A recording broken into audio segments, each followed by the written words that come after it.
라블의 법칙에 대해서 그림으로 한 가지 따져볼까요? 오른쪽을 보면은 순수한 용매만 존재합니다. 왼쪽을 보면은 순수한 용질만 존재하는데 이때 이 용질은 비휘발성, 즉 증발하지 않는 용질이라고 따져봅시다. 용질만 존재하기 때문에 용매가 없죠. 그러므로 용매가 증발할 수가 없고 기체 상태의 용매가 존재할 수가 없어요. 기체 상태의 용매가 존재할 수 없기 때문에 이 기체 상태의 용매에 의해서 나타나는 부분 압력이 없을 겁니다. 우리가 보통 용액 중에서 용매, 용질을 특별한 말 없이 언급할 때는 용매는 라지 A로 표현하고 용질은 라지 B로 표현을 합니다.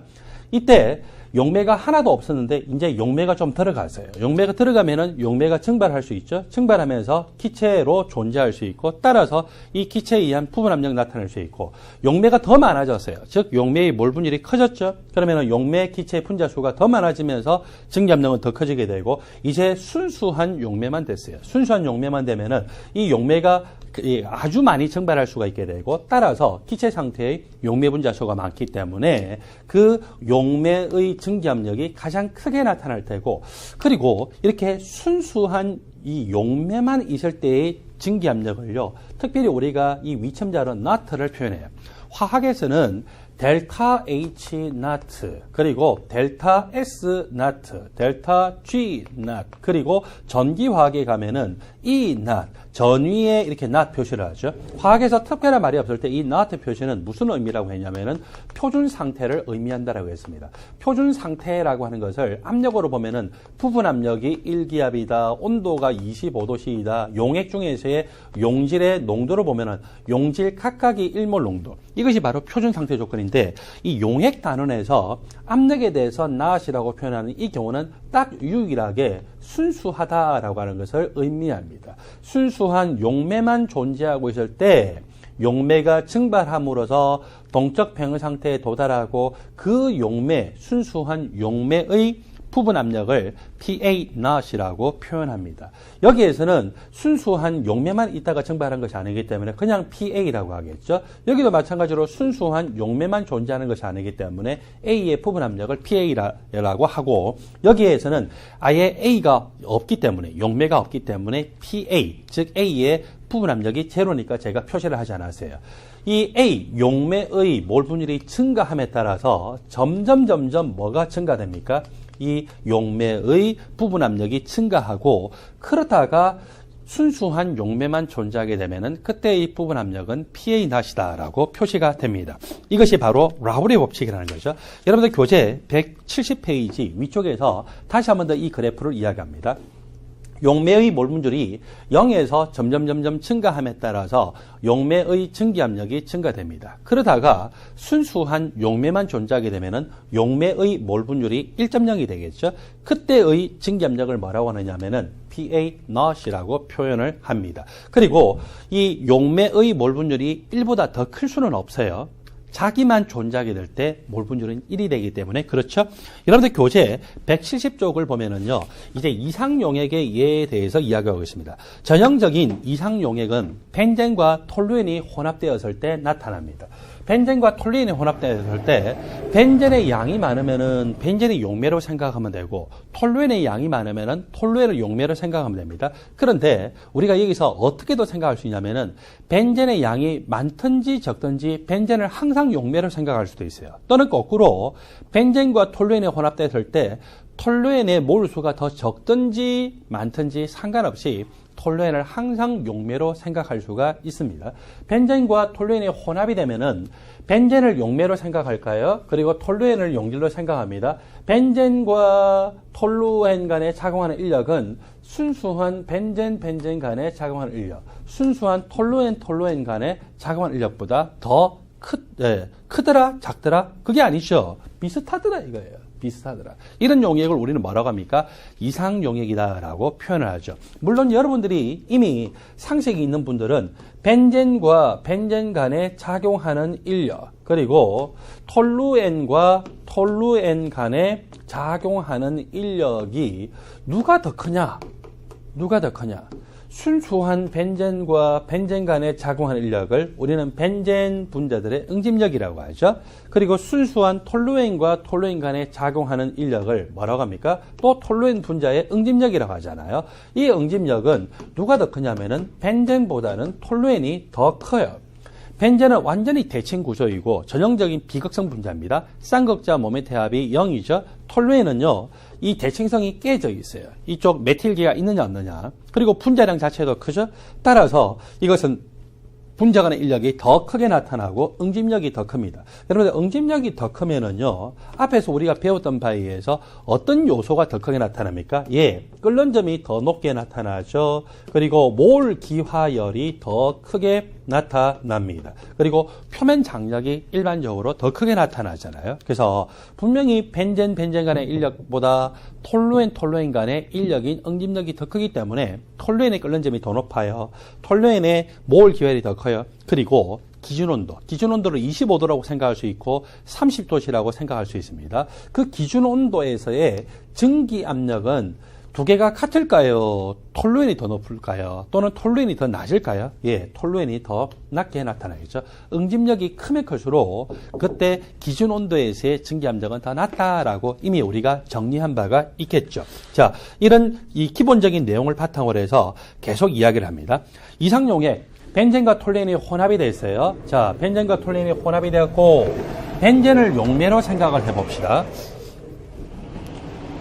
라울의 법칙에 의하면은 벤젠의 몰 분율이 증가함에 따라서 벤젠의 증기압력이 선형적으로 증가됩니다. 그러다가 벤젠의 몰 분율이 1.0이 되었어요. 그때 벤젠의 증기압력은 순수한 벤젠의 증기압력 P 벤젠 나트라고 표현하죠. 톨루엔을 이번에는 용매로 생각할까요? 톨루엔의 몰 분율이 선형적으로 증가함에 따라서 톨루엔의 증기압력이 마찬가지로 선형적으로 증가되고 그때 톨루엔의 몰 분율이 1.0이 됐을 때 톨루엔의 증기압력을 P 톨루엔 나트라고 표현을 하죠. 여러분들 앞에서 우리 응집력을 가지고서 따져봤었는데 톨루엔 간의 응집력이 벤젠 간의 응집력보다 더 크기 때문에 순수한 벤젠만 존재할 때의 증기압력에 비해서 순수한 톨루엔만 존재할 때 증기압력이 같습니까? 더 큽니까? 더 낮아요? 더 낮죠. 톨루엔의 순수한 상태에서의 증기압력은 벤젠의 순수한 상태에서의 동일한 그 온도에서의 증기압력보다 더 낮은 것을 볼 수 있습니다. 그리고 우리가 지금 시작한 것은 순수한 벤젠만 따지겠다는 게 아니에요. 여기 순수한 톨루엔만 따지겠다는 게 아니죠. 순수한 벤젠과 톨루엔은 어때요? 서로 혼합을 했다는 거죠. 혼합을 했는데 여러분들 여기 벤젠의 몰 분율이 0.5다라고 하면은 톨루엔의 몰 분율은 얼마일까요? 톨루엔의 몰 분율도 0.5예요. 두 개 합이 1이 돼야 되기 때문에 또 톨루엔의 몰 분율이 0.5라는 것은 이 위치는 벤젠의 몰 분율이 얼마? 0.5라는 거죠. 자, 더 나아가서 볼까요?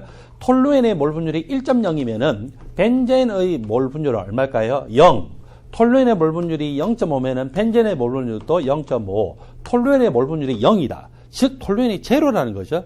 그러면은 누구만 존재할까요? 예, 벤젠만 존재하겠죠. 벤젠의 몰 분율이 1.0으로 나타날 겁니다. 그러므로 여기 이 왼쪽의 그래프에서는 벤젠의 몰 분율이 왼쪽이 0, 오른쪽이 1.0이잖아요. 이걸 어떻게 해요? 뒤집어 버려요. 뒤집어 버리면 이렇게 딱 나왔을 때 벤젠의 몰 분율이 왼쪽이 1.0, 오른쪽이 1.0으로 나타나겠죠. 그래서 이걸 그대로 뒤집어서 여기다가 합쳤어요. 자, 톨루엔의 몰 분율을 기준으로 해서 보면은 0에서 1.0으로 점점 증가하고 있어요. 그때 벤젠의 몰 분율을 보면은 1.0에서 0으로 감소하죠. 거꾸로 이야기할까요? 자, 오른쪽 끝은 톨루엔이 1이니까 벤젠의 몰 분율은 0이죠. 거기서부터 왼쪽으로 가면 갈수록 벤젠의 몰 분율은 증가가 되고 톨루엔의 몰 분율은 점점 감소가 되어서 여기에 도달하게 되죠. 톨루엔의 측면에서 보면은 톨루엔의 몰 분율이 증감에 따라서 톨루엔의 증기압력이 증가됩니다. 벤젠의 측면에서 보면은 벤젠의 몰 분율이 증가함에 따라서 벤젠의 증기압력이 점점 증가가 되죠. 그리고서 벤젠과 톨루엔의 몰 분율이 각각 0.5였을 때를 기준으로 볼까요? 두 개가 혼합이 되었어요. 1대1로 혼합된 거죠. 0.5 대 0.5라는 것은 톨루엔의 몰 분율이 0.5고 따라서 톨루엔은 그 몰 분율이 0.5인 거를 기준으로 해서 자신의 정지압력이 이만큼의 크기로 나타났습니다. 그리고 벤젠의 몰 분율도 0.5죠. 벤젠의 몰 분율이 0.5일 때 그 벤젠이 증발함으로써 나타날 수 있는 정지압력은 얼마? 이만큼이죠. 그래서 두 개를 그대로 더하게 되면은 자, 벤젠의 정지압력과 톨루엔의 정지압력을 더하게 되면은 전체 정지압력은 얼마입니까? 이만큼이죠. 그래서 모든 구간에서의 그 전체 정지압력을 다 구해보면 어떤 식으로 나오냐면은 이런 식으로 표시가 될 수가 있어요. 그래서 이 빨간색으로 제가 표시한 거, 여러분들 교재에서는 점선으로 표시가 되어 있죠. 그래서 이것이 바로 뭐냐? 전체 정지압력입니다. 벤젠과 톨루엔이 순수한 벤젠만 있든지 순수한 톨루엔만 있든지 또는 벤젠과 톨루엔이 적당하게 혼합이 됐든지 어떤 구간에서든지 하여튼 전체 정지압력은 벤젠이 증발해서 나타나는 정지압력 더하기 톨루엔의 증발해서 나타나는 증기압력으로 나타나겠죠. 이게 바로 우리가 앞에 기체 단원에서 배웠던 돌턴의 기체 부분합 법칙입니다. 그래서 돌턴의 기체 부분합 법칙에 의해서 전체 정지압력은 개개 성분들의 부분압력의 합이다라고 표시가 될 수가 있었습니다. 톨루엔을 보더라도 증기압력의 변화는요, 직선 그래프예요. 벤젠을 보더라도 증기압력의 변화는 직선 그래프죠. 전체 증기압력도 직선 그래프로 나타났죠. 그래프가 직선성을 나타낸다. 그걸 우리가 선형성을 나타낸다. 영어로 하면 linearity를 나타낸다라고 했을 때 일반적으로 이상적인 거동을 보인다라고 표현을 합니다. 자, 따라서 벤젠과 톨루엔은 전형적인 이상 용액을 지금 표현을 하고 있죠. 여러분들 교재 170쪽 아래쪽을 보니까 비이상 용액의 예 그러면서 괄호하고서 음의 벗어남이 나타납니다. 여러분들 교재 171쪽을 보니까 괄호 3번 비이상 용액의 예 양의 벗어남이 또 나타나죠. 여러분들 음의 벗어남이 뭘까요? 원래 예상했던 증기압력보다 상대적으로 작게 나타났기 때문에 음의 벗어남입니다. 양의 벗어남은 원래 예상했던 그 용액 중에서 용매의 몰 분율이 있잖아요. 그 몰 분율에 따라서 증기압력이 나타나야 되는데 그 원래 예상했던 라울의 법칙을 잘 만족하는 그 증기압력보다 더 높게 나타났기 때문에 그것을 양의 벗어남이라고 합니다. 그러면은 왜 원래 예상했던 라울의 법칙에 의한 그 값보다 작게 나타났을까요? 증발을 예상보다 덜 한 거예요. 어떻게 하면 증발을 덜 할까요? 예상보다 용매 용질간 인력이 너무 커서 용매가 증발을 못하게 되면은 그러면은 덜 하게 되고 음의 벗어남이죠. 어떻게 하면은 원래 나타나야 되는 값보다 더 높게 증기압력이 나타날까요? 예, 증발을 예상보다 더 많이 한 거예요. 어떻게 하면은 용매가 증발을 더 많이 할까요?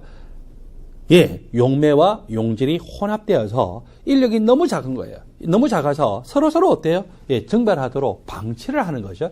그렇게 되면은 양의 벗어남이 나타날 수가 있습니다. 여러분들 교재 170조